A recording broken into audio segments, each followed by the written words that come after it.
Okay, everybody. Hello. Welcome. Thank you for being here for the very special day number 10 of the cord removal healing. You guys are welcome to come on video or audio if you want at any particular time. Really what we're doing today is I'm going to be sharing a little bit more information regarding the traumas that we talked about through cord removal healing throughout the past 9 days, because there is a new trauma that I've discovered that I'm going to be discussing firstly. Then we're going to be getting into, again, just a simple review of the cord removal healing altogether, the reminder of the rhythmic breathing also. And of course, we'll get into Q&A, success stories, feedback, anything that you guys want to look into yourselves. So we're also simultaneously broadcasting right now on YouTube. So hello, everybody on YouTube as well. So again, if you guys want to join me on Zoom, just go to the YouTube chat. You'll see the link there to join in on the Zoom, should you want to interact with me personally. Okay. So again, thank you, everybody. It's always just a great way to end day number 10 with people being able to interact with me more than just through simple text chat. I always enjoy that. So as I've talked about with cord removal healing, like I said, we have our notepad, we have our physical body, our emotional body, our mental body. And I've always talked about the nature of 3 traumas that we look into: abandonment, rejection, abuse. So looking into this a lot more recently, I've discovered that there is actually a 4th trauma, right? And I basically categorized this element into another category in the past because I didn't really feel it was quite up there with these 3. But looking into it a lot more deeper, I would say it certainly is in caliber with the other 3. So we have abandonment, we have rejection, we have abuse, and we have addiction. Okay, so addiction is number 4. It would be the 4th trauma. So when you look at the nature of these traumas, they really just appear because there is a need, a feeding away of its counterpart, you could say. So if we're looking in the idea of rejection, rejection happens because of the need for approval, right? Abuse happens because of the need for control.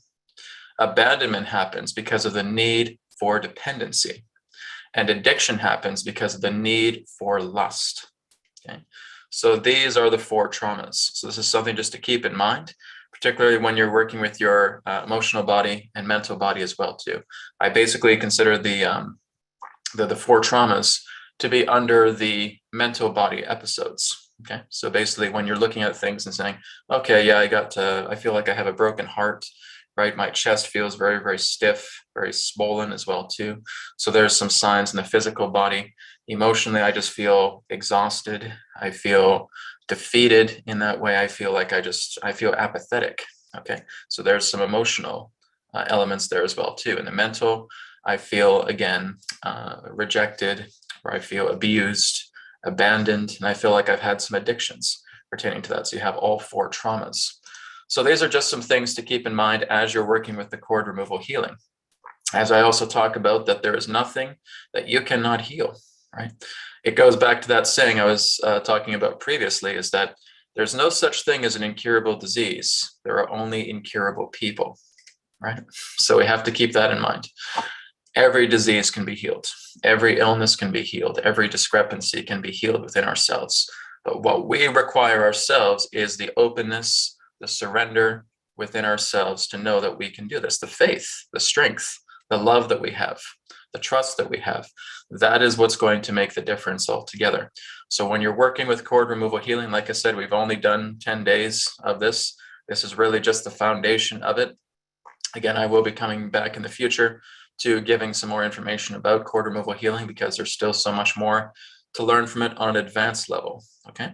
Another announcement I have for you guys is I'm going to be creating a new Patreon website. Okay. This is going to be happening in early February. And when I create this Patreon website, there's going to be several different tiers of membership as well too. So one of them will involve an advanced membership, and that advanced membership will be those who are willing to work through the great work, right? So it is an advanced membership, and I decided I wanted to do it this way. It's just not something that anybody who just kind of strolls in, never doing any of this stuff before, can really just get themselves involved with. So come February 1st, I'll be giving more of an announcement pertaining to the new Patreon website that's going to be coming. And it's going to be very exciting. I'm going to be putting it together here in the next couple of months. And like I said, we're going to be doing some very, very deep practices. But like I said, there's some prerequisites for people that want to get into the Great Work membership, because we're going to be going very, very deeply. We're going to be working with ourselves very, very deeply as well, too. So stay tuned for more information on that to come as well. And we got some more people filling in here. This is great. And we got a couple people on video right now, Heather and Elaine, thank you very much for being here. Did you guys want to share anything? You guys can unmute yourself. Did you have any questions for me? Did you have any feedback, success stories you want to share? Any questions in regard to cord removal healing or rhythmic breathing that you guys want to share? Feel free to unmute your mics and you can ask away.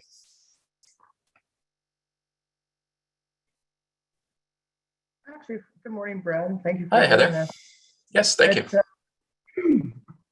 Really have to thank you for everything that you're doing here. And I think it's really a whole new level of empowerment. But I think for me, most of you pretty much answered a lot of the questions in a lot of other chats. Who's really covered it.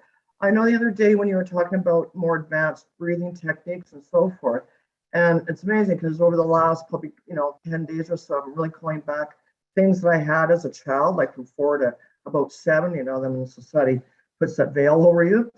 And I remembered I was doing, I don't know, because I used to get bored trying to go to sleep and counting sheep didn't work. And I thought, and this was probably when I was 4 or 5, but I started doing breathing. Because somewhere I'd heard like these monks could slow their heartbeat down to like 3 beats per minute. I thought, oh, that's cool. Maybe I can do that too. And it was through their breathing. And so I started kind of pulling that memory forth. So I've just been, and I mean, maybe this isn't the correct way of doing it, but I'm just kind of playing with that memory and so forth. I'm just like, kind of like we do in the BCR where you're inhaling and exhaling. Yes. But it didn't take long to get to 30 in and 30 out. And then, now it's kind of like, it's like quickly really coming to where now I want to hold in between there. Went, that's so cool. I was doing this stuff when I was 4 or 5. I was way smarter back then than I am now. Like, wow. So is that okay to start kind of working with that to get your body kind of starting to crave that and getting into that? Oh yeah, I absolutely recommend that as well. So that's what heart rate variability is all about. So when we're doing HRV, our goal is really to get down to 1 breath per minute, right? If we can do the 1 breath, that's great. Right now, I'm pretty much close to that. I've done, 1.25 breath per minute altogether myself. But yeah, as a kid, it's absolutely easy to do that. You're always wanting to play with your breath and, say, okay, how long can I hold my breath? How long can I inhale? How long can I exhale? And we get 2 or 3 breaths per minute. Again, kids are brilliant, right? That's the ideal place we want to be because they're not so programmed. They're open to their imagination. They're open to all possibilities. So we want to go back there. It's kind of like what Jesus said, right? Unless you actually change your ways and be like little children, you'll never enter the kingdom of heaven. So it's the same way. We want to make sure that we're going back into the inner child. I've always said that the adult version of us is too dense, and we need to look at ourselves as little children. And working together with the breath in this way is so beneficial. It works with your body in so many ways. First of all, you prolong your life, right? You basically can reverse your age through the nature of working with lower breathing as well too, like heart rate variability. And I also suggest that as well too when we're doing cord removal healing. If you want to, before doing the actual process, you can do some heart rate variability as well too, right? So doing 5 seconds in, 7 seconds out, or how many breaths per second that you want to do. And Forrest Knudsen always says, at least add 1 breath in the exhale, but I would say do 2. Do you want to add 2 seconds of exhale? Give it a little bit more juice, right? So giving yourself, say, 5 or 7 or 6 or 8. Yeah, exactly. And just work your way up. And it's kind of like when you relax into the exhales where your body just gets tighter defensive. Yeah, you're entering the parasympathetic nervous system. So you're stimulating that, right? So you're stimulating all the organs. It's all stimulating the vagus nerve. And the vagus nerve pretty much touches all the organs. And so that is going to give you some incredible rejuvenation benefits. Again, making you look younger, prolonging your life altogether. That's a natural thing. See, it doesn't come through pills and injections and all that stuff. It all comes through the breath. So the more that we're working together with the breath, it also comes through our emotional state. It comes through our mental state. It comes through us. And that's it. We have the capability to really live as long as we wish in the body, right? As long as we have faith in it, right? This is why there are yogis that have actually been able to live for 200 years or 300 years. If you're looking at Mahavatar Babaji, he's ageless, right? He's gone into the resurrected body. So he's gone into a much more comfortable body, so to speak, but it's still a body. We have the capability of doing that too, but we have to crack this shell pertaining to ego and ignorance. That's the key. So 1 minute 1 minute, 1 breath per minute. Is that like 60 inhale? It'd be 60 like 30 seconds inhale, 30 seconds exhale. Yeah. Okay. Sometimes you can even put breaks in between. So if you want to do 25 seconds in, 5 seconds hold, 25 seconds out, 5 seconds hold, that's the idea of a perfect breath. If you want to do it in heart rate variability fashion, we could probably say 23 seconds in, 27 seconds out, right? And maybe some holds in between, but we try not to hold too much in heart rate variability. So we have to kind of adjust. So I'd say if you do like 27 seconds in, 33 seconds out through heart rate variability, then that could be done. Right? Let's just make sure you have a really good set of lungs on you so that you can really do the inhale and the exhale properly. But we want to just give at least those 2 seconds through inhale and exhale. Great. Thank you very much. All right. No problem. Thank you. Okay, guys, any other questions that you guys have? If you guys want to pop on audio, you want to pop on video, you're more than welcome to.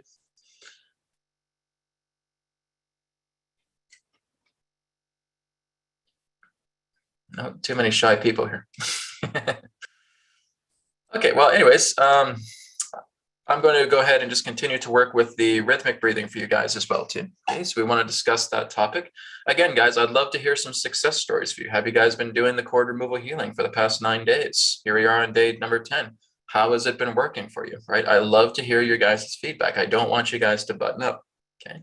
So even if you want to share something on the chat and saying, Brad, I've been doing cord removal healing for the 9 days. This is exactly what I've been getting out of it. Wonderful. I had a fellow just the other day who's saying that they were able to get off sweets. They were able to get off addictions of sweets pertaining to the cord removal healing. That's fantastic. All right. I'm using cord removal healing quite frequently as well, too. I just did another one last night just to remove away more doubt. Okay. And my doubt was quite strong because I was going into deeper layers, deeper concentration pertaining to doubt. And just doing the process is exactly as I'm teaching you guys here. And it has worked tremendously. Okay. But I need to hear from you guys. I want to hear exactly how you guys have been doing. Right. I don't want you just to come up here and be here because you want to hear me talk. Okay. That's not why you should be here. Okay. I like to hear from the community because we got 11 of us here on the Zoom already. I'd love to hear some feedback from you guys. I'd love to hear some questions for you guys. I'd love to hear some comments from you guys. Otherwise, why are you here? Right. So working with the nature of the rhythmic breathing as well too, like I said, we used a rectangle. Okay. So again, we have those 3 phases of breath. We have 4-2, 4-2, 6-3, 6-3, 8-4, 8-4.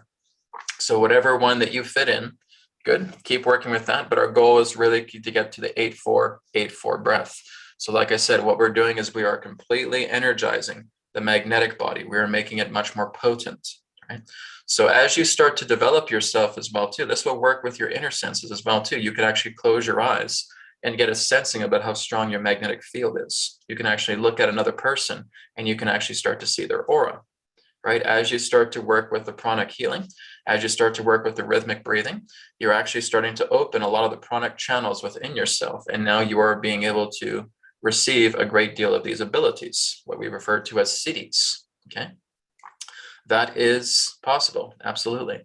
But we have to commit to this altogether. We have to, again, do those 2 sessions per day, 10 minutes each. So as long as we're doing that, and like I said, the important thing firstly is you want to get the rhythm down.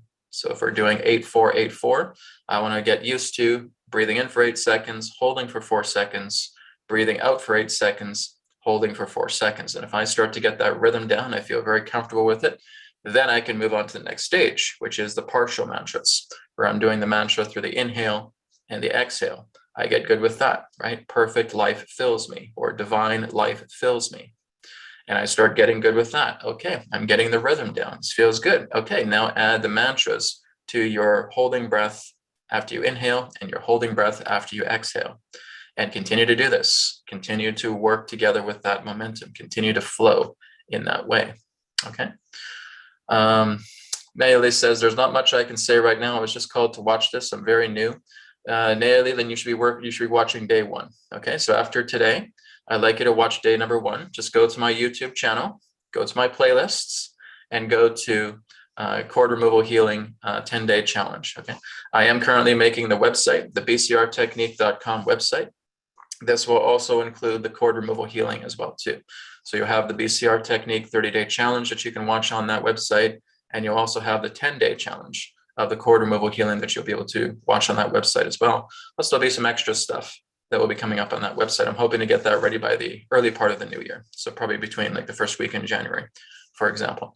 So that will be coming very, very soon. That'll just be much easier for people to do this because this is your own healing work, guys. So the more that you are doing this work, whether it's BCR or cord removal healing, someone asked me the other day, do I have to do BCR before I do cord removal healing? I said, no, you don't. No, it's up to you. These are two practices. It's all based upon your preference. So whether you're doing BCR technique or whether you're doing cord removal healing, it doesn't really matter. It's all based upon what feels best for you, right? So 10 days with a cord removal healing may be all that you need. We're doing the 30 days of the BCR technique because we're quite thorough with the BCR technique because we're looking into many different things, but you can also do that with cord removal healing as well too.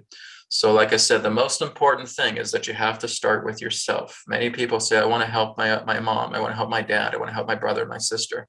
I want to help my best friends to really get better in that way. Well, in order for that to happen, first you got to work on yourself, okay?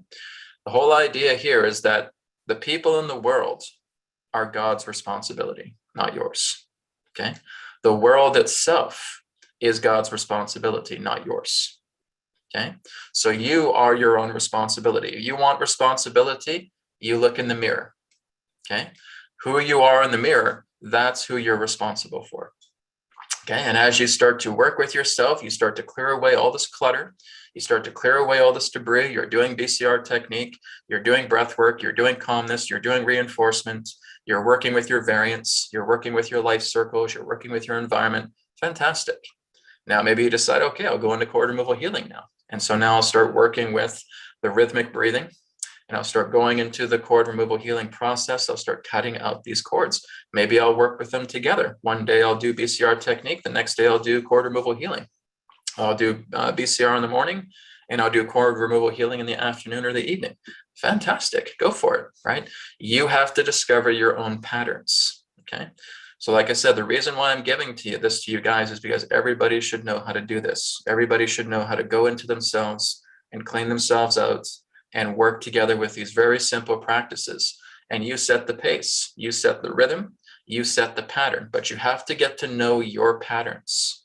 Are you very committed to this? Are you really, really enthusiastic about working with this every single day and seeing yourself radically transform? The answer is yes, then great. This will be a great fit with you because it's very, very simple, right? As we do BCR technique, working together with the cleansing breath, working together with the heart rate variability, and just working with the HRV and spending 5, 10, 15, 20 minutes just on that by itself. And now going into BCR because the whole idea is we want to go into a low idle state, okay? Even when you're doing the rhythmic breathing, okay? After you do that, you're going into a low idle state. You feel it, right? So this is why I say, start off with some rhythmic breathing, do a session first with that, and then go right into cord removal healing after that. Or if you just want to do the breath work part of BCR technique just before going into cord removal healing, do that too. Okay, it's up to you. But you want to get to know your patterns. The most important thing is we have to go into a low idle state, what I refer to as the subtle state. Okay. If you are very much still active in the mind, you're going to get distracted. You're not going to be focusing. You're not putting that laser point focus on the cord removal healing or the BCR, right? We have to make sure that we're going into a subtle state. So Forrest Knudsen also talks about the 4 proofs, right? Where your hands are hot and heavy, where you feel some tingling on the lip, you feel some tingling in the body, tingling in the spine in that way as well too. Yes. These are all very good. Something else that I care to add, though, is you're actually feeling the subtle body movements, okay? So you're actually feeling yourself rotating. You're feeling yourself tilting back and forth, swaying from side to side. Energetically, you feel it, okay? That's you going into the subtle body. That's you going into the subtle centers a great deal more. So you're moving much more deeper. You're slowing your pace. You're not going quick, right? You're going slower, you're slowing yourself down, you're relaxing. We're stimulating the parasympathetic nervous system, we're stimulating the vagus nerve, right? And we're putting all of that energy through the body and everything starts to feel a lot more tranquil, a lot more softer, and again, a lot more parasympathetic. So this is the key. We want to make sure that we're working with ourselves at a very slow pace, slowing ourselves down, going into calmness, going into relaxation. This is why BCR is here. breath work, calmness. Then we go into reinforcement. Same thing with cord removal. As soon as you grab the cord, okay, I instantly know it is regarding everything that I've written down here pertaining to conflicts, right? So maybe I'll take a deep breath in and a deep breath out. Yes, I feel it, right? And I can even talk within myself as well too about what I'm going through. Okay, yes, I have a sore back, right? So I'm feeling that within the cord right now. Okay, I have jealousy issues. Okay, I'm feeling that in the cord right now. Okay, yes, I have addictions. I'm feeling that in the cord right now. Very good. Talk to yourself inside and know that this is exactly what you're feeling inside the cord. Now we try to move that cord. How strong is that cord? Oh, it's really, really tight. It's very strong. I can barely move it. Good. So that is what we're doing. We're just reaffirming. If we need to take a moment just to reaffirm what we have on our list and knowing that, again, this is what's in the cord. Okay, there's that headache.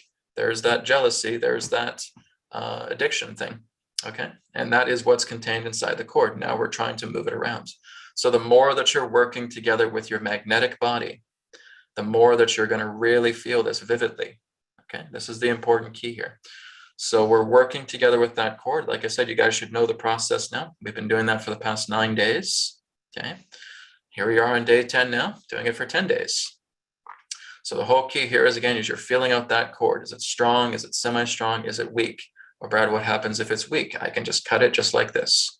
I hand it off to Spirit. Spirit, take care of it. Let it be done. It is done. Good. Now I grab another cord. I pop it into the heart. Okay, and now I'm holding on to that cord. Now I'm taking my other hand. I'm placing it upon the center of the chest where the hollow white ball is, right? I'm going within now, right? I'm getting out of the bed. I'm going to the bathroom mirror. I'm looking at the opposite of everything that I'm going through, okay? So if I'm looking at jealousy, well, the opposite of jealousy is harmony. The opposite of jealousy is understanding. The opposite of jealousy is humility. It is joy. It is happiness. It is love. Okay, so I'm putting a lot of that in. I'm seeing the power within myself. And I think about that, and I think about that, and I think about it, and I start smiling. So when you smile, that's your trigger. Okay. As soon as you start smiling, you're putting all of that love energy directly into the white ball. And you're filling up that layer of the ball. Remember that the white ball has 3 layers. It has a physical layer, an emotional layer, and a mental layer. Okay, so we're filling up 100% that white ball. Oh, Brad, I can't really visualize. I can't do that. Okay, well, then I go into plan B. So if I'm looking at jealousy, okay, as far as jealousy goes, I'm feeling better and better. I'm feeling better and better. I'm feeling better and better. I'm feeling better and better. I'm feeling better and better. I'm feeling better and better. I'm feeling better and better. I'm feeling better and better. I'm feeling better and better. There's the smile. Okay. That's our cue. When we know we smile, we got the love energy there. So now we start directing that love energy directly into the white ball, and we fill up that layer 100%. So that takes care of the emotional body, right? So I take care of the physical body. I take care of the emotional body. I take care of the mental body. Just doing the same thing. We go with plan A. If you cannot visualize, if you have a hard time imagining something, you go to plan B. Plan B is your fail safe. Okay. I'm getting better and better. I'm getting better and better. That's all you're doing. Now you feel that smile. You put that into the ball and you fill it up 100%. You just keep smiling. You keep sending all that love energy. You have the power. Stop underestimating yourselves. Okay. There are gods in these bodies. Okay. We got to get those gods out of these bodies. We got to see them. We got to see their light. We're the only ones that can open them up. Guys, there is untold potential within every single one of you. You are all gods, right? But the very thing, the very cancer that's holding you back is your own fear and your own doubt and your own denial, okay? And that comes through ego and ignorance because you think I'm just this tiny little human, this puny human in this body, on this planet. I don't know why I'm here. Why am I here? That is nothing more than a nature of a disempowerment. Okay. You have to know the God within you. Then you will know not just the idea about why you're here, but why you exist. Okay. It's not the question of saying, why am I here on this planet? That's the wrong question to ask. Why do I exist? Because I am God consciousness. because I am the self. It is not about who I am, but what I am. It's not about a who, because a who represents a personhood. It is about what I am. It is the nature, it is the essence of who I am. I am the ether, I am the intelligence, I am the consciousness of all that is. And here I am just occupying a vessel, experiencing this life to help me understand the true potential, the true nature of who I am, of what I am. Okay, that's the idea. That's the sound of an empowered person. Rather than constantly looking at these things as, am I from the Pleiades? Am I from Sirius? Am I from Arcturus? Am I from Orion? Am I from Venus? Am I from Betelgeuse? Am I from this? Am I from that? That doesn't help you. That doesn't help you either. Yes, we have star family watching out for us. Yes, we have other civilizations. Yes, we have other incarnational experiences within our own matrix. That doesn't matter. That's not the ultimate goal, guys. That's not telling you who you are. It's not about, like I said, who you are. It's about knowing what you are. Okay? You want to know your whatness, not your who-ness. Okay? Who is just a personhood. Okay? Whenever I say, oh, I am Brad, no, who's Brad? Brad's just some puny name. It's some puny thing. That's not who I am. I am God consciousness. I am spirit. Yes. Now you're understanding your power. Now you're understanding your strength. Now you're understanding who you truly are. Now, when you look at all these things on your checklist through cord removal healing, CRH becomes very simple. BCR becomes very simple because you're realizing your God power. You have to act like God. You have to be God. This is what Jesus did, guys. It's all he did. It's not about Jesus himself. He's just a man. Okay? Don't even be concerned about Jesus. It was the Christ within him that made him God. It is the Christ within him that he portrayed that he was perfect. Okay? Same thing when you're looking at Buddha, same thing when you're looking at Krishna. Okay, the Buddha nature was profound through Siddhartha. The spirit was profound through Krishna. Okay, without those, we're just men. That's all. Big deal. Nice men, great men, but just men. What makes them special, what made them stand out through the course of history that stands the test of time was what they demonstrated, was what they portrayed, with what they knew themselves to be. They owned that. Jesus owned the Christ. He portrayed that. He knew that everything was under his command just by a simple thought. And life would work together with him. Why do you think we're doing this in rhythmic breathing, guys? Perfect life fills me. Perfect life fills me. Okay, that's empowering. That is you in the center of all life. And you are bringing life into yourself to command it. Okay. Now, here's the thing, and I'm not saying this to offend anybody. Weaklings can't command life. Okay. Do you know who the weaklings are? The mortals. The ones who just think, oh, you know what, Brad, I got all this stuff happening. I'm working 9 to 5 and I have all those kids and I'm in despair. And oh my goodness, woe is me? What is going to happen? What is going to happen? Okay. That's just you demonstrating your weakness because you have completely bought into the illusion. Okay. If this is all you see in the mirror, you have never seen yourself. If this is all you see as you look back at yourself, you have not even begun to live. You've survived. So when are you going to start living? Well, that living comes when you know that you are spirit, when you know that you are God, when you know that you are perfection, when you start living in the non-dual, when you start living from the inside. That's when you know you're perfect, because everything within yourself truly is perfect. The outside has flaw, physical body has flaw, the physical world has flaw, it can be destroyed. But you can't, because you see yourself as the perfect inside. That is when you know you are actually living. 99% of people on this planet haven't even begun to live yet. Do you know that? They haven't, because they're only just starting to discover who they really are. There's still that 1 or 2, maybe 3% that have actually lived. And these are the great masters. These are their disciples. These are their students who know these things. These are what we could commonly refer to as the Brahmin children, right? Or the rainbow children, or anything else of that nature. But the whole idea is you have to see your godhood. You have to see your nature. That's how you start living. If I go in the mirror and say, oh, I just see Brad here. I just see a human male, 42 years old. He's got a little scruffy goatee here. He's got an interesting blue shirt on. Huh. Wow, this must be me. No, not at all. See the spirit. See who you really are. Okay? It's just a reminder for all of you. Like I said, this is why we're here.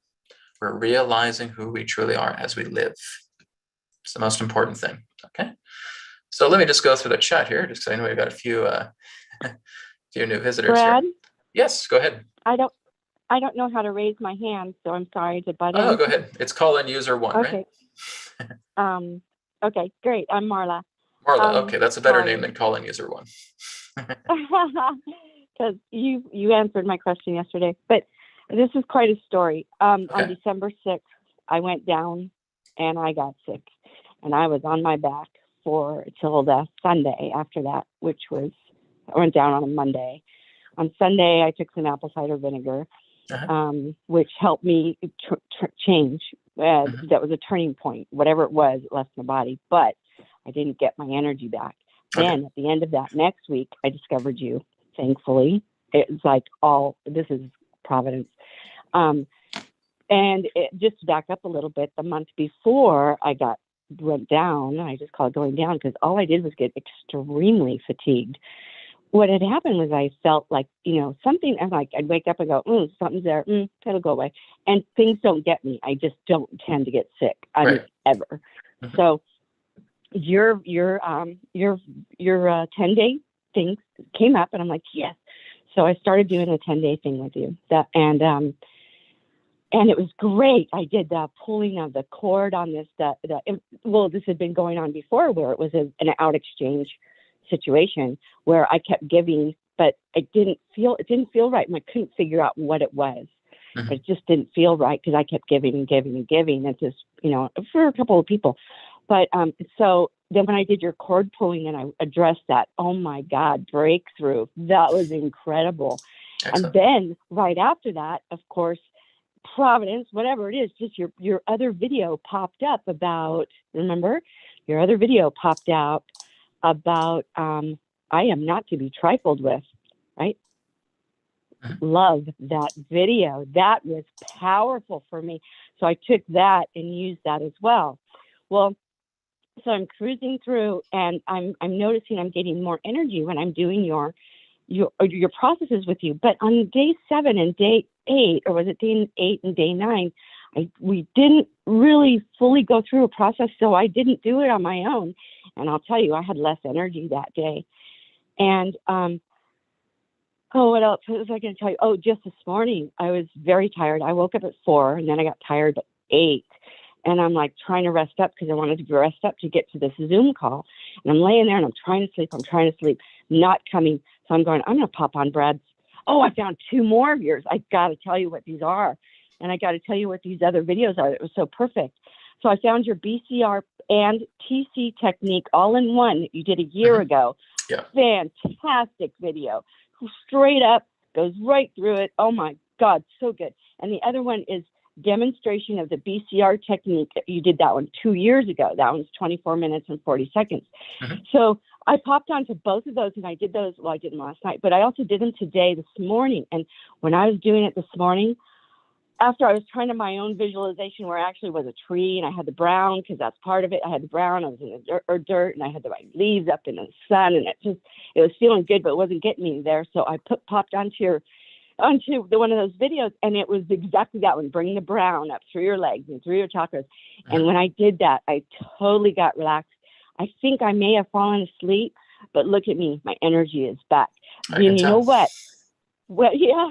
And I am not to be trifled with. I really honestly believe that what happened was my spirit said, you are not valuing your own value, so I'm out of here.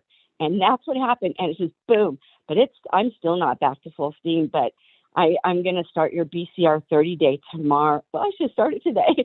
And then I'm going to go through that. But I love the cord removal healing. And this thing that took me down, it's spiritual. And your process is, thank you so much. Thanks to you. And I'm very glad that you're doing the work, because I have to say thank you very much, because you're the one that's actually doing the work here, right? You're noticing that this is what's working, right? There's 0.1% of thanking me, but it's 99.9% of you thanking yourself, because you have the strength to look at these things and saying, I'm going to do it.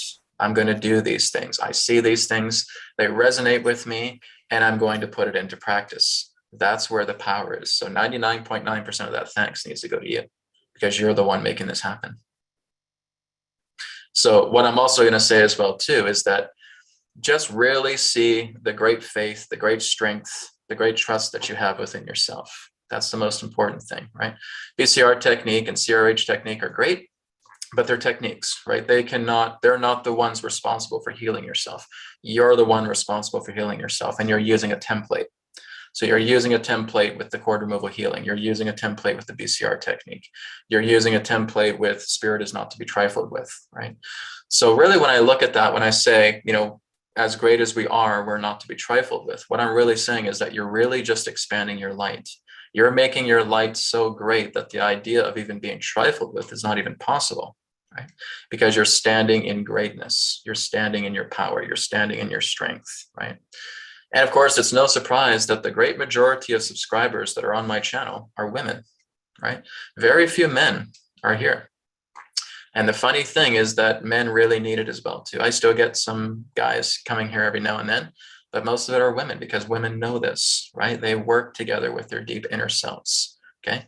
We have to keep encouraging the guys to get here, because they still get very, very logical, because I was like that. I was once one of those guys as well too. I was a very, very logical guy. We're not very emotional, and just looking at everything from a very practical and logical perspective. That's who I used to be, right? 13 years ago. That's exactly the kind of person that I was. And it took me 13 years to get this far. And spirit has been with me every step of the way, right? Whether it was in the manifestation of Adronis, and then coming together here and just being able to work with spirit in this way. It has been very, very powerful. So like I said, you guys just really have to give yourselves a pat on the back yourselves, because 99.9% of that effort is coming through you. All right. So thank you very much for, again, that share. I appreciate it. Catherine has a hand up. Catherine, did you want to say something? Oh, yeah, Brad, I want to say thank you so much about bringing up addictions, because, and if you could talk a little bit more about that, that's something I'm having issues with, because with my abilities, and working so out there, I have to come down and in, and sometimes I think my liver hurts. So that'd be awesome. Thanks for bringing that up today. Okay. Yeah, sure. We can definitely talk about that. So like I said, this is when I started off the broadcast today. I said that we have a fourth trauma, right? And like I said, in the past, I really just kind of put addictions as a separate category. I didn't really think of it as a trauma. I said, well, maybe that's just kind of a different thing. But as I started to look into it a lot more deeper recently, then I said, no, this is actually something that belongs as a trauma. So like I said, we have our four basic traumas. We have abandonment, rejection, abuse, addiction. Okay. So addiction is fueled by the need for lust. Okay. So lust is everything. Lust for power, lust for greed, lust for alcohol, lust for cigarettes, lust for sex, right? Lust for success, all of that too. Very Anunnaki. Yes, yeah, in a way, it's very human, really, in the best way to put it, because we're the combination of all things, right? So really, when you're looking at the nature of addiction itself, again, lust is the key. So that's what's basically fueling the nature of addiction. So what do? We cut out our lusts. We look into the lust, right? I have a lust for lighting up a cigarette and feel like I need to escape. I need to run away. I have a lust for drinking because I want to try and forget my problems. Right? I have a lust for candy. I have a lust for caffeine. I have a lust for sex, right? Because I don't feel accepted within myself, right? So that also tinges together with the idea of rejection. So there's a lot of different lusts altogether. So this is, like I said, what we're working on through cord removal healing is we're being aware of those lusts, right? So as we have a sexual lust, as we have a cigarette lust, as we have an alcoholic lust, whatever it may be, those lusts have to be taken care of. So when we have that lust itself, that would really be the mental aspect, right? So that is the nature of the trauma of addiction because of lust. Just like, again, that the idea of abandonment is through the need for dependency, right? A person does not feel completely secure whatsoever about themselves. And so they need to leech on to other people because I feel separate and I need somebody else to take care of me because I don't know how to take care of myself. I mean, look at rejection. We need approval. We need approval for people. Guys, look what I did. I did this. Aren't you going to say that this is awesome? Oh, you're not saying it's awesome? Oh my God, I feel so rejected. Okay. And then there's the idea of abuse, right? Abusive people need to try and control. Don't say that to me. Don't you dare. Oh, don't come over that boundary. Stop it. Get over here. Hey, over here. And that is with them getting into the nature of control. They're trying to control everything because they're trying to cover up their hurt. They're trying to cover up their abuse, whether it's physical abuse, whether it's verbal abuse, whether it's mental abuse, whatever it may be. There's an abuse there. And that's what they're trying to draw these quote unquote healthy boundaries. Guys, there's no such thing as healthy boundaries. Boundaries are boundaries. Okay.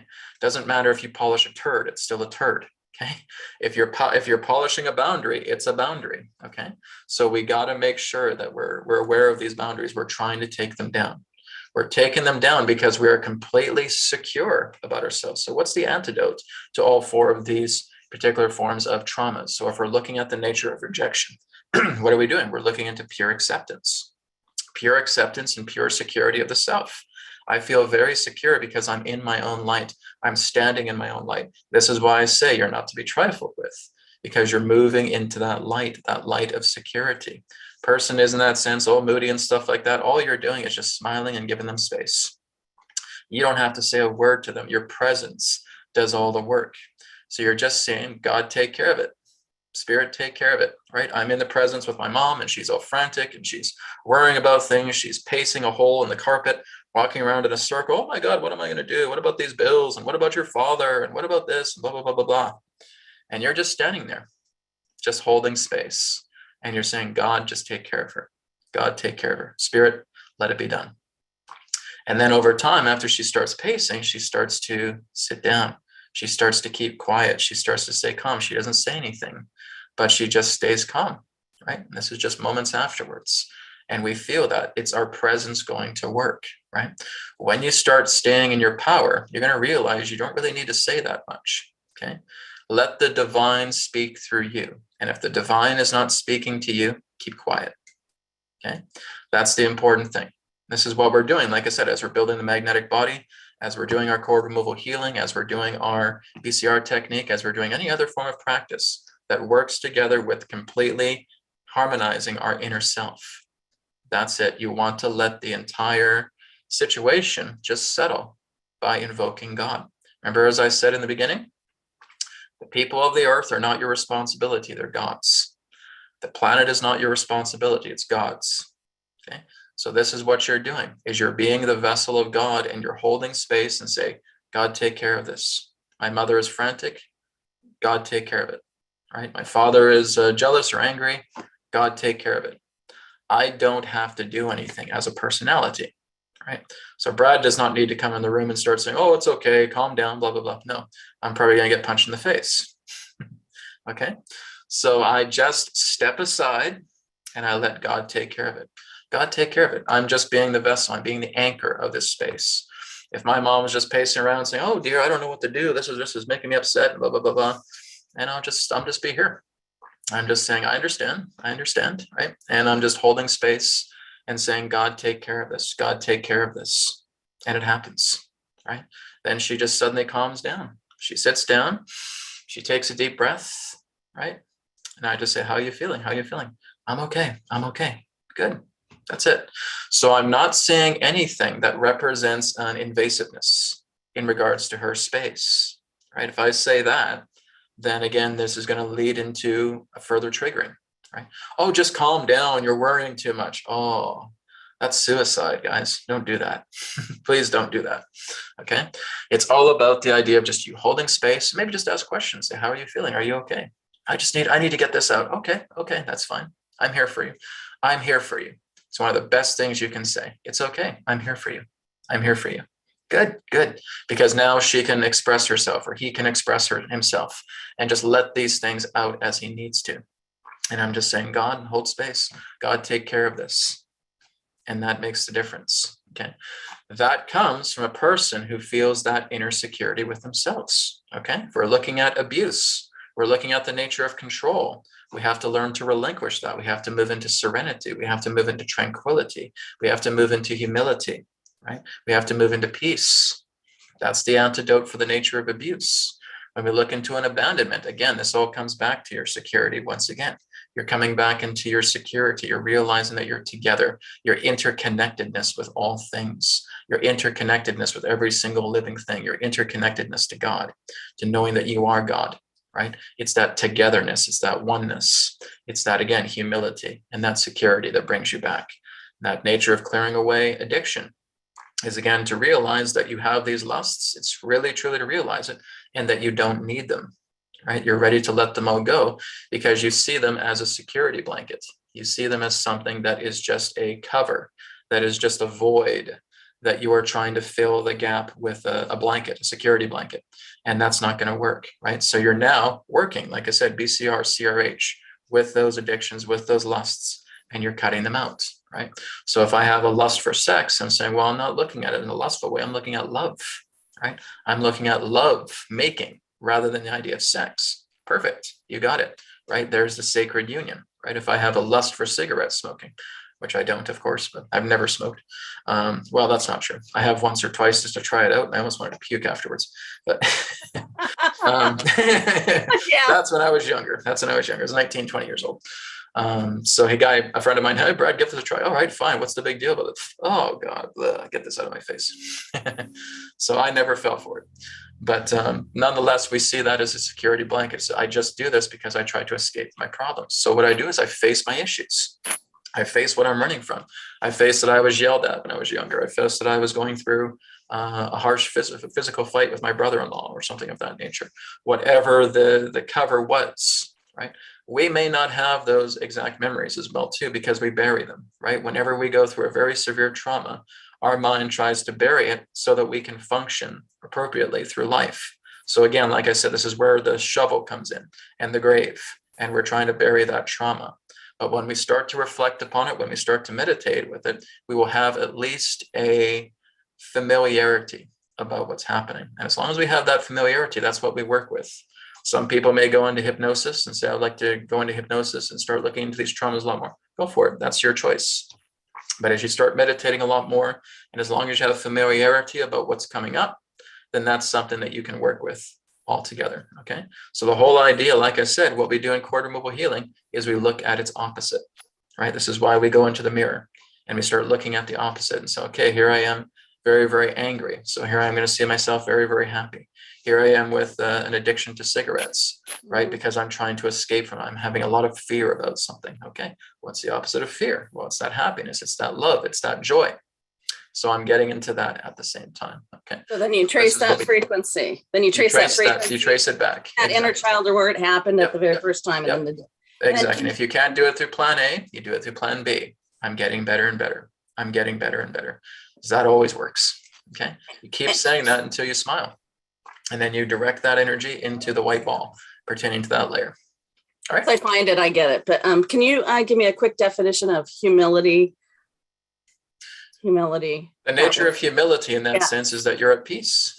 You're completely at peace. You are completely centered. You are completely calm. You are completely relaxed. You're not reacting, right? So you're basically working with non-reaction. So it's the nature of non-reaction itself. So when I'm if a person's just coming up here and yelling at me and all I'm doing is smiling at them, it's because I see their light. I see them as God, right? I'm not reacting to that. And this takes practice. It's not something you're going to get right away, right? There's still some people that set me off at times.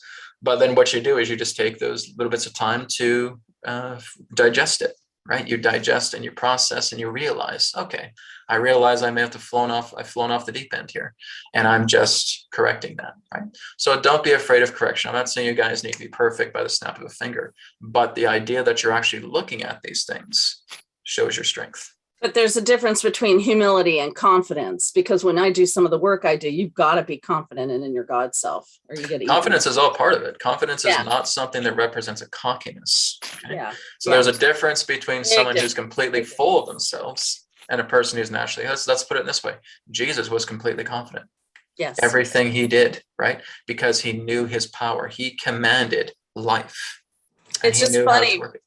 It's just funny when people who know their power to people who don't, that they see them, oh, you're just narcissistic or this, and you're just like, no, I'm confident. I know my power. Well, that because becomes their own insecure now. So the whole Yeah. idea is you're defending yourself. Don't do that. Okay. Okay. Yeah. So when a person says, oh, you're just a narcissist, something kind of, one of my ex-partners said that to me all the time. Brad, you're a narcissist and you're a narcissist. Okay. All right. That's fine. If you want to call me that, go for it. If that makes you feel better, if that's what brings you peace, go for it. Right? I know, but sometimes you can it's call me still a troll, you can call me a jerk, you can call me a dickwad, whatever you want to call me. But like I said, if that's what brings you peace, then go ahead and do it. And they know it doesn't bring them peace. Right? And if it hurts me, then there's a hook in there where I got to find out where that has nothing to do with the person. That has everything to do with you. And that's exactly why a person like that is coming into your life, because they're telling you about where you're still insecure. Because again, we try to float our boat and we think that we're untouchable. All of a sudden we meet a person who really just challenges our beliefs or challenges our boundaries. And now we start to feel vulnerable. Well, that's exactly why that person's come down, because you've told yourself, I want to clear out these boundaries. So you're going to have people that are going to test you. You're going to attract those kind of people. It's, oh, okay, you want to take down your boundaries? I'll give you some stuff you can look into, right? That's the idea, because we're telling ourselves that's what we want. So when we know that this is what we want, we got to put a reminder for that. People are going to test my boundaries. Okay, so I need to get into calmness. I need to get into relaxation. I need to get into the heart rate variability. I need to do BCR. I need to do CRH. I want to cut all these things loose so people can truly tell me, all these things, and I'm not affected by them. And I said, okay, if you want to call me those things, that's great. This is what we call also reciprocity, right? We work through reciprocity and saying that, a person's, oh, you're just a big jerk. Oh, I can be a jerk sometimes. I admit it's okay. Immediately, the whole situation is diffused. They can't do anything because you've just admitted the idea of what they're trying to use to attack you. So, oh, yeah, well, okay then, jerk, bye. And that's it. You've diffused an entire conversation and you're completely at peace. You say, yeah, there's been times in the past I've been a jerk and it's okay. Right? There's been times in the past where I've felt narcissistic and egoic. No problem. When you admit these things, you're free. And they have no juice on you. They have no fire that they can throw back at you at the same time. This is using reciprocity. Psychologists talk about this, right? Working together with the nature of reciprocity. They're actually teaching kids this in school about how to avoid bullies. As you start working with reciprocity, you start being reciprocal, right? So, yeah, you're a jerk and you're this and that. Yeah, there's times I've been like that, but it's okay. They lose their fuel. There's no fuel there. They can't do anything. You're playing with magnetics. You're playing with harmonics. That's the key, right? So look into these things. Again, we don't have too much time to go too deeply into all this stuff, but like I said, just keep working with the CRH, keep working with BCR, keep working with yourself, see the God in you. That's what matters. Okay.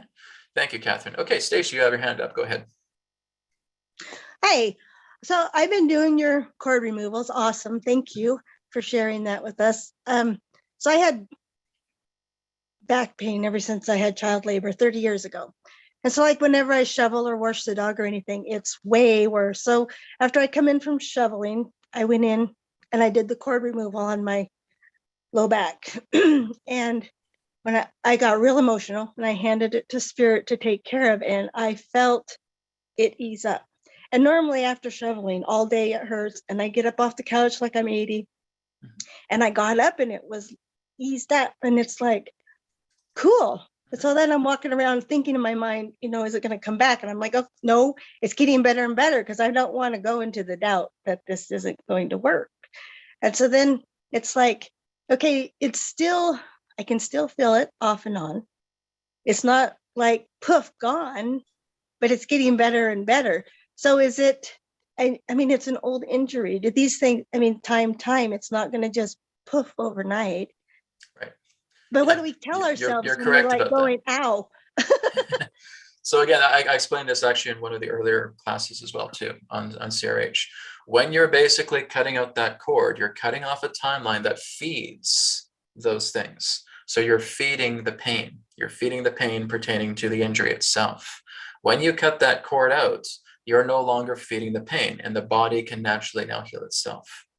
That's what's happening, okay? That will take time, but what you're doing is, as you're continuing to work with this injury, you're seeing yourself just saying the simple mantra. It's getting better and better. It's getting better and better. It's getting better and better. And try saying that as frequently as you can each day. And this is what creates an acceleration. Right? So when we're cutting the cord, we're basically saying we're cutting off the feeding supply that has brought about the pain, the anguish, the conflict pertaining to those issues itself. That includes physical injury. So now that we're no longer feeding that, the body is no longer getting that supply of pain energy, right, through you. That emotional hit is no longer coming. So what happens over time is that starts to shrink, because the natural energies of the body can now go to work and start helping to heal that energy, that area, okay? And as we start to work with other healing practices, like the idea, like I said, of just, I'm getting better and better. I'm getting better. Here's my injury right here. Here's a sore hip. It's getting better and better. It's getting better and better. I'm just closing my eyes. It's getting better and better. It's getting better and better. It's getting better and better. And as soon as I say that, I'm believing in the words. I'm 100% believing it's getting better and better. Now, within 1, 2, 3 days, my hip pain is gone. It feels amazing. It's all because of all that mantra work I'm doing. It's not just the mantra, it's you. You're the one that's giving yourself that power. And that power is directing right to the hip. So you say, as far as the hip goes, it's getting better and better. It's getting better and better, right? And I'm focusing on the words. I'm putting all of my God power into those words, and it's filtering right into the hip. And now I do that 1, 2, 3 days. Pain is gone completely. Oh my God, it's miraculous. No, guys. And here's the thing. There is no such thing as a miracle. Okay. And I know a lot of people talk about the idea of miracles in that sense. All a miracle is the reestablishment of the natural laws to make things perfect. Okay. Because that's who we really are. If we consider something a miracle, we consider that beyond ourselves. And that's actually much more of a detriment to yourself than a benefit. So do not look into the idea of these things being a miracle, saying, oh my God, this is harmony. Harmony is a better word than miracle, okay? So all a miracle is the reestablishment of the natural laws to bring perfection back, because we are all perfection, and we look in that inside of ourselves. That's the non-dual way, right? We're looking at everything as perfect, everything is God, everything is the self, everything is divine, everything is natural. We obey the natural laws. We obey the divine laws. We obey the laws that God himself has put here to helping you become a perfect being. Okay. The reason why you're not a perfect being is because you keep breaking the laws. You keep violating the divine laws. You keep violating the natural laws. You keep violating the laws of the mind. You keep violating the laws of the emotions. You keep violating the laws of the body, which is all about harmony, which is all about peace, which is all about tranquility, which is all about that centeredness, right? It's honoring and harmonizing and aligning to the perfection of what God has already told us we are. And that's what that's what our one eternal life is all about. We can look at many different lifetimes, but there really is just one eternal life, right? This is why Jesus would always said, he who believes has eternal life, which means you will never wander around from death to death again. You will realize that you are the one life, right? When Jesus said, I'm going to raise the dead, he didn't talk about people who are actually deceased in a grave coming out like zombies, okay? When he says, I'm going to raise the dead, I'm raising the people who are asleep to their perfection, because they will see me and what I do here. And the dead will rise, okay? The dead is what we often refer to today as the sheeple, okay? We call them the drones, the sheeple in that way. Jesus referred to them as the dead because they wander from death to death. They continue to go through incarnation, lifetime after lifetime after lifetime, right? So this is the important thing, right? Like I said, the more that we're just seeing ourselves in perfection, you will never suffer again, because you're honoring the perfect laws that God has put within this universe that's teaching us how to be God ourselves. All right? Can we have more than one chord in an area? Mm-hmm. So there could be layers. But you just work on one chord at a time, right? So you're working at one chord at a time. Like I said, you have elements, right? You've done day 1 through 9, right? Mm-hmm. Yeah. So we have elements. So again, if I have a physical body, if I have emotional body, if I have mental body, here's the first element. Okay. Here's a headache. Here's the first element in the emotional body. It's anger. Here's the first element in the mental body. It's confinement, right? It's a feeling of feeling restricted, confined, right? So it can represent the idea of abandonment, for example. So those are the ones I work with through that cord. Once that cord is cut and I take care of it, then I move on to the next element. Here's element number 2 of the physical body. Here's element number 2 of the mental body. Here's element number 2 of the emotional body. And that's another cord. Okay, you see it? So it just works together with the elements on your list, and that represents one cord each. So if I'm saying I'm doing better and better, should I be going, is there another cord here? Well, no, you've already cut the cord. Okay. You've already cut the cord pertaining to that. So this is what I'm saying. So we really want to go deeper into this, okay? When you are cutting that cord, let's say, okay, what is your injury again? It's lower back from childbirth. Okay, lower back from childbirth. So that's a physical injury, but there's emotional trauma within that as well too, because you've been spending all of these years agonizing over it, right? So agony would be the idea of an emotion, okay? And so the idea in that sense is feeling that there's abuse there as well too, right? We put self-abuse into that. So that is also contained in the mental body, okay? That's your one cord. So that's what you're feeling here. Okay, how strong is it? Okay, it feels like a steel cable. All right, good. So now I'm going to go ahead and do the process. Just like I've been saying, I go into the mirror, I look at the opposite. If I can't do that, I do plan B. It's getting better and better, right? You know the process, plan A, plan B. Whichever one you choose, you now start filling the 3 layers of the white ball. You start working with the breath and you weaken that cord down. So now that cord is as weak as a spaghetti noodle, okay? You're able to fling it around. It's very, very loose. Take the other hand, we cut that cord. Now we've cut the cord. That means you're no longer feeding that injury. You no longer have any desire to feed that injury whatsoever. You are not even really acknowledging that it exists, because now we're putting this new cord in, and this new cord that we put into our heart represents everything that is inside the white ball pertaining to love, right? So we put love into the physical body. We put love into the emotional body. We put love into the mental body in regards to these elements. So now we're filling it up. Right? And we fill up the cord. Now it's 100% strong. It's like a steel cable. So now that we have established that new cord, we have moved into a new timeline. Stacy, you don't have a sore back anymore. It's gone. That's what I'm saying to myself. It's completely gone. This is not a belief. This is the truth. My back is perfect. My back is perfect. Right? And I just keep saying that as well too. My back is perfect. My back is perfect. And I'm acting and I'm behaving and I'm walking around my reality completely in that nature. My back is perfect. My back is perfect. Right? My whole body is perfect. Everything that I am is perfect. Okay? Because that's what the new cord represents. We have stopped feeding that old injury. That's why we cut out the cord. It's not there anymore. Okay? You have to be 100% behind that.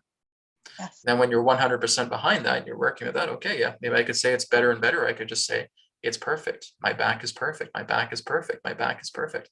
My body is perfect.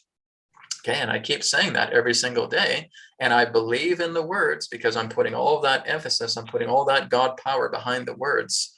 All of a sudden, my back stops aching. Guys, I've done that with myself, right? I've had some nagging injuries in the past as well too.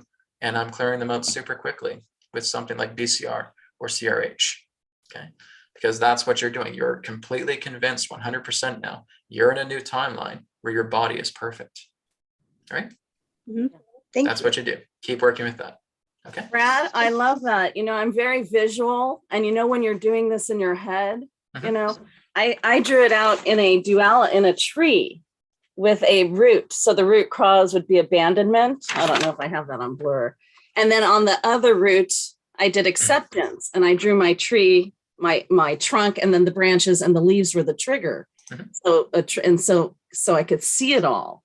Excellent. What you were teaching. It was really Yes. cool. Thank you. No, that's good. That's good that you're doing that. And like I said, just reinforce what you know works for you, right? If you do drawings, if you write something down in your notebook, right? If you're doing affirmations, like I said, it's not the affirmation itself that's doing the healing. It's you behind the affirmation, right? That's the key. It's you behind the drawing. It's you behind the notebook.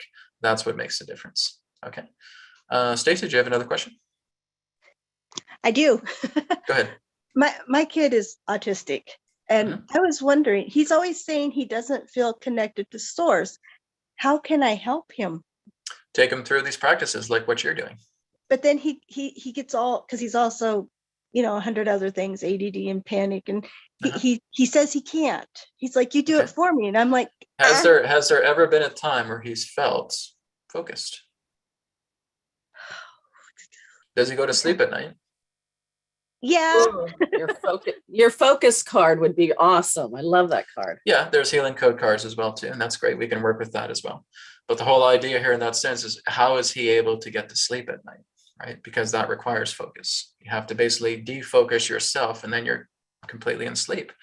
So the whole idea in that sense, if there's autism in that way, you're working with him the best way that you can, right? You can help him out that way, but he has to be the one that has to sit down and do this. Like I said, you're not responsible for another person. That's God's responsibility. So here's what you do. You get focused, you get calm, you get centered. God, take care of my son. God, let focus come to my son. And that point will come. And he'll just know there's just a feeling for him to be focused. And now he'll start doing the work. Okay. So you're holding space and you're letting God take care of the work. You're not responsible for anybody else. You're just responsible for you. So just put out a call to God. God, take care of my son. God, this is your child. Take care of my son. Take care of your child. Let it be done. It'll be done. Love, yeah. You're holding space. Yep. It's like fear and love. He's coming from fear, right? And she's pulling him. It's not even so much about fear. It's just that he feels unfocused in that way. So the whole idea is that there's a little bit of fear attachment there, but it's just the idea in that sense that there's kind of a franticness. He doesn't really know how to focus because, again, he doesn't know how to really center himself. So what you're doing as that kind of goodwill ambassador is you're just holding space. You're making everything tranquil. You're in a subtle state. You're in a low idle state. And you're just saying, God, just take care of my son. Take care of your son, right? Because that's really who he is. And so God will do it. That's it. It's having that 100% faith, that strength, that conviction, that knowingness that this will be done. You're holding space for your son. Thank you. That takes a lot off of me. That's it. We don't have to do anything, guys. Okay. All we have to do is hold space. We're just anchors. The only person we have to take care of is ourselves. That's it. You look in the mirror. This is the guy. This is the dude. This is the dudette I have to take care of. Okay. I got to work with him. I got to work with her. And everything else is God's responsibility. Okay. So I'll hold space. I'll work with that person. If there's cooperation, sure, I'll work with them. I'll help them through the CRH. I'll help them through the BCR. If there's not cooperation, I'll leave it to God. Simple as that. Okay. Thank you, guys. Let me just go through some of the text questions here as well, too. Okay, Heather is actually here. Okay. Heather, did you want to come onto your microphone? Did you want to talk about, I think you said, I'm noticing how quicker chords are releasing in the last couple of days, that they don't seem to be so deep. Did you want to talk on that? Sure, because it was really I didn't want to put a bunch of blub on them. That's fine. It's a chat. That's where blub goes. But this is what I'm finding. It's kind of like, I don't know if this is the right way to even, if these are the right words to describe it. But it's kind of like you start to go into it. Pardon me, I just had a bite of something. And it's like I can almost feel it's getting lighter and starting to lift before you really kind of consciously get into the whole chord. It just kind of goes woof. It just kind of goes woof, like that. And then I'm fine. Like the first few days, especially when you get into some of where we start to relate it back to where the trauma issues are, they really feel sticky or really like dragging your feet through some really heavy like sludge or mud. Like it's just like really kind of a dense, heavier energy. But now it's like they're like the issues seem to be lighter. It's like it's like a layering of getting lighter and lighter. Mm-hmm. They're not so deep and kind of like that. Yeah, right? Yeah, you'll notice that because you're going in the deep right now to clear them out, because they're the most traumatic parts of yourself that are clearing out. So as you do this a lot more, you'll notice that the pile becomes less. It's kind of like looking at a big pile of laundry, right? And you're taking out the majority of the laundry altogether. You're taking care of it. You're washing it. You're cleaning it. And now there's only small piles left. And now it doesn't feel so overwhelming anymore, because I'm now just working with the small piles because I've been handling the major piles of laundry. So the other day after I finished doing like some of the breath work and also doing, the BCR work as well too. It was like maybe an hour or two later on, but it felt very, very kind of relaxed, but not a tired relaxed, but that centeredness, that really groundedness, just kind of chillaxing kind of a thing. And then I was kind of just doing some light movement. It was like I turned into this It's like having vertigo, but without having vertigo, if that makes sense, It does. you know? So did that have anything kind of to do with the clearing of the works that we were? A lot of it is releasing. Your body is adjusting to the changes that you're making, right? Okay. So like I said, because we're not feeding those emotional states, it's going to go through a reprocessing. And that reprocessing is bringing fresh energy. So you may feel like dizziness or vertigo in that sense without it being that, because your body is readjusting. You may get jolts, you may get sensations in that way through the body, because the body is now getting all of this fresh prana flowing through it now. And now it can actually start to heal the work because you're taking away the blockages. So now it's like all these new gateways are opening within yourself. And so you'll get residual effects from that. That's all part of the body's reprocessing. It's kind of fun because it was kind of like being a bobblehead, but without being the bobblehead. I can just almost. It's great. Like, if you want to enjoy the roller coaster, enjoy the roller coaster. Right? Well, this is kind of neat. Yeah. No, I've had those experiences as well too. Like when I was first channeling Adronis and I was calibrating with him in that sense, my entire body felt numb because I was doing so much oxygenation with him. He was coming in, he was clearing my chakra centers. I could barely talk for about an hour because there was just this really intense. So I'd be going crazy, maybe. Yeah, it's the idea of your body recalibrating itself. It's a recalibration process. Yeah. So yeah, that's to be expected.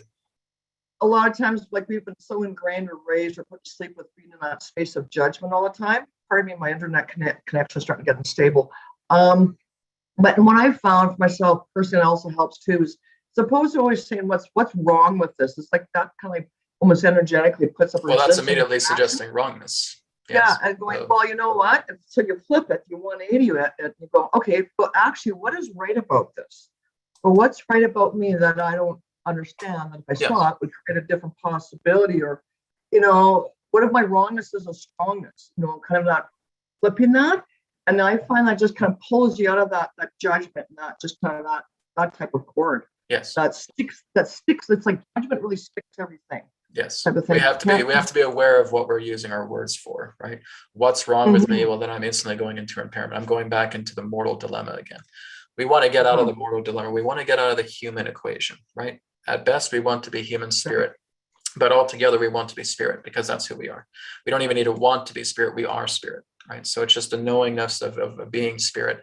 And that if we're being spirit, we are in complete and total harmony with the natural laws, with the divine laws, with the perfect laws, all the laws that God has given. Everything is harmony into every facet of life. Okay. There is a harmony with the physical body. There is a harmony with physical life. There is a harmony with matter. There's a harmony with the universe. There's a harmony with your emotions. There's a harmony with your mental body. There's a harmony with the ethers. There's a harmony with the divine, right? All of this is the laws of harmony. You could really refer to them as. So that's what we're doing. We want to make sure that we're bringing out the harmony of everything that exists. And as long as we continue to stay in those laws, you're perfect, right? The outer world in that sense, like I said, will always be impermanence, but you're living so much on the inside that you're just radiating that outwards. So the perfection is in me, but I'm radiating the harmony outwards, and I'm feeling that in my physical reality. But I can only ever truly know the perfection by being inside.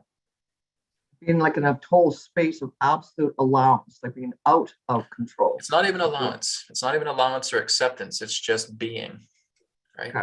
Just being. If I have to allow or accept something, that's a mentality. That's still something that's there. I'm really looking into the nature of just being with it. Just be. And as I'm just being it, I'm not saying I'm not playing with allowing or enabling or acceptance or anything of that nature. I'm just letting things be. And I know that I am perfect inside. That's it. I don't need to allow or accept anything. Right? I'm just being. That word now, being. Yeah. When they say just being, that now pulls that together. Going, oh, like that I get. Like it's kind of like that I get. So thank you for that. Yeah. It's all about beingness, because many of us just want to do. We want to do. Okay. And there's times and places for that, right? Forrest Knudsen came up with a funny song. He just says doobie doobie doo, right? And that's all you're doing. You're doing. You're being. You're doing. You're being. You're doing. Right. It's very, very good. It's very appropriate. But the whole idea is that we may want to spend more time being than doing. If we're constantly a doer, we need to put that aside and say, I just need to be. I need to rest. I need to center myself. I need to relax myself. I need to calm myself. I need to go inwards. I need to heal. That's where beingness comes in. Right? Okay. This is what great masters will do, is they won't even do. They'll just be. And they said, if I move, God is moving me. If I'm talking, God is talking through me. If I'm doing any of these things, it's all the actions of God, right? So that again is what we consider to be the ultimate practice. The ultimate practice is that there is no personality of you at all. It's all completely integrated directly into God. And now everything that is in this vessel is God.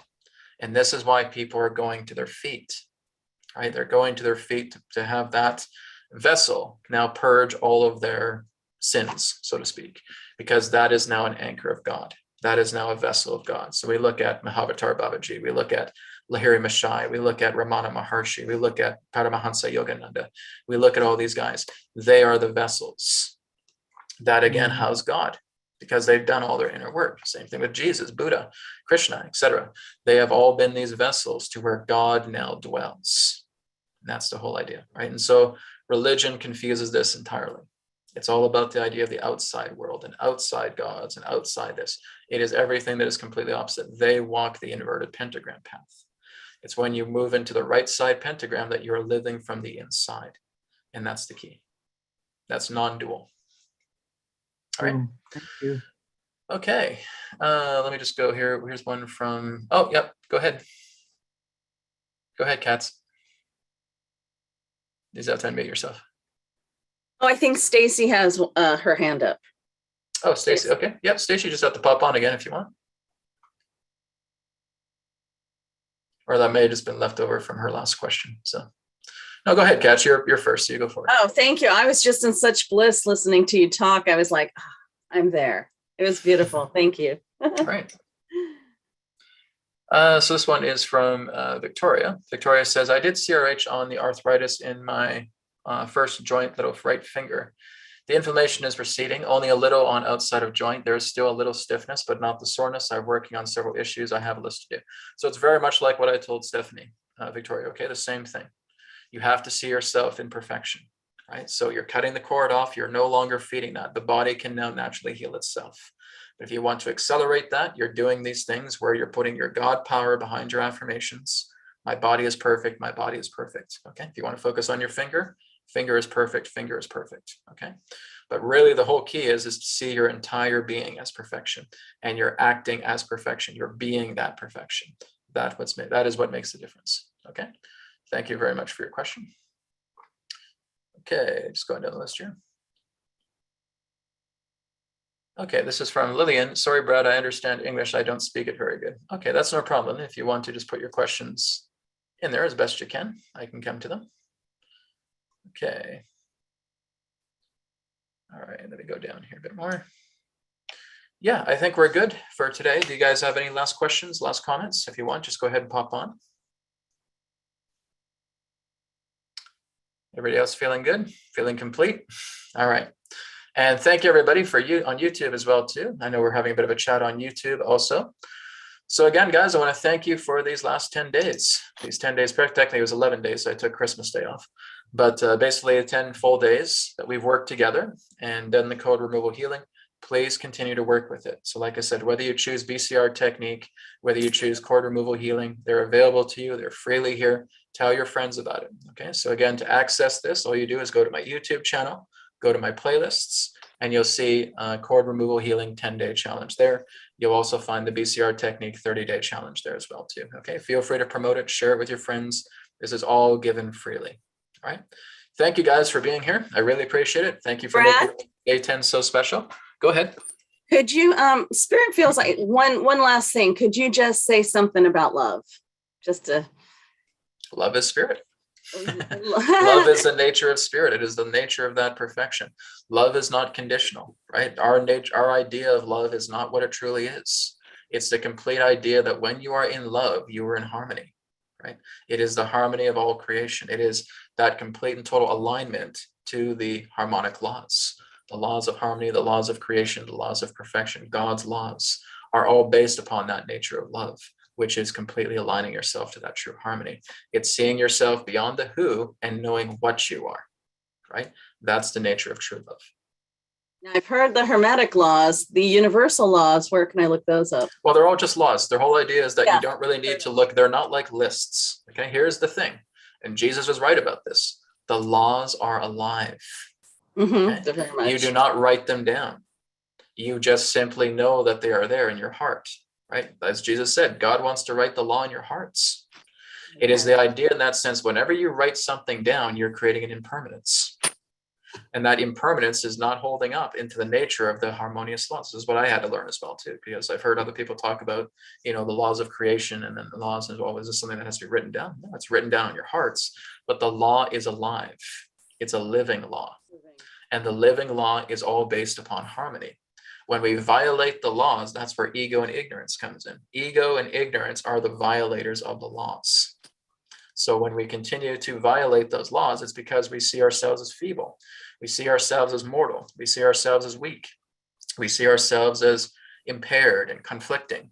Those right? are programs. Those are all violations. Yeah, exactly. Those are programs. Yeah, those are violations of the law. I work we can at just refer to it. We can just refer to it as God's laws. It's a living law. That's the idea. Yeah, and during the narrow net for those programs, and then you just know whenever you're out of harmony, when you're in disharmony, that's when you're in violation of laws. But it's not something to dread. It's just saying, okay, I just have to go into correction. This is why I'm doing BCR or CRH or anything of that nature. The program, work on the correction, because God never judges you. You judge you, right? God doesn't cause you to suffer. You cause you to suffer. Okay. The suffering of this world is not the idea of God's fault. It's humanity. Humanity is learning about who it really is. And we have allowed ego to come upon this planet and dominate because we've allowed it, because we've given our silent obedience to it for so long. And now we're finally starting to step up against it. We're saying, no, we're not going to let corruption, we're not going to let contamination of this nature continue, because we are going to work in establishing that natural living law back to earth, because that's where we're going. So it's like a hijacking of the brain that has happened, because the brain was connecting spirit well, to the body. It's our own hijacking. We've allowed these things. We always said yes instead of no. Yeah. Just say no. Yeah, sure. Go for it. Go for it. No. Go for it. Right. We see things on the surface and we do not bother to look at its core. Or in dream state, We just let it seep through. Right. It's like a virus. We let all these viruses, we get all these injections. Yeah, sure. Go for it. We don't know what's being pumped into our bodies. So the same thing with the earth body. Yeah, whatever. It's just on the surface. It's no big deal. Go for it. So it's our own state of naivety. It's our own state of, in that sense, dropping the ball. And so this is where we need to pick up these things. This is where we need to really take responsibility for what we each have done. And we're correcting ourselves because we're only responsible for ourselves. When you're working together with another person, if they're cooperative, sure, work through them. If they're not willing to cooperate, God, take care of your son. God, take care of your daughter. Let it be done. Okay. Yeah. So if I'm singing in mass consciousness for another person, you're not responsible for the world. God is. Beautiful. Okay. You're just responsible for you. Okay. Thank you, guys. Take care. And thank you again for making a beautiful 10th day of the CRH happen.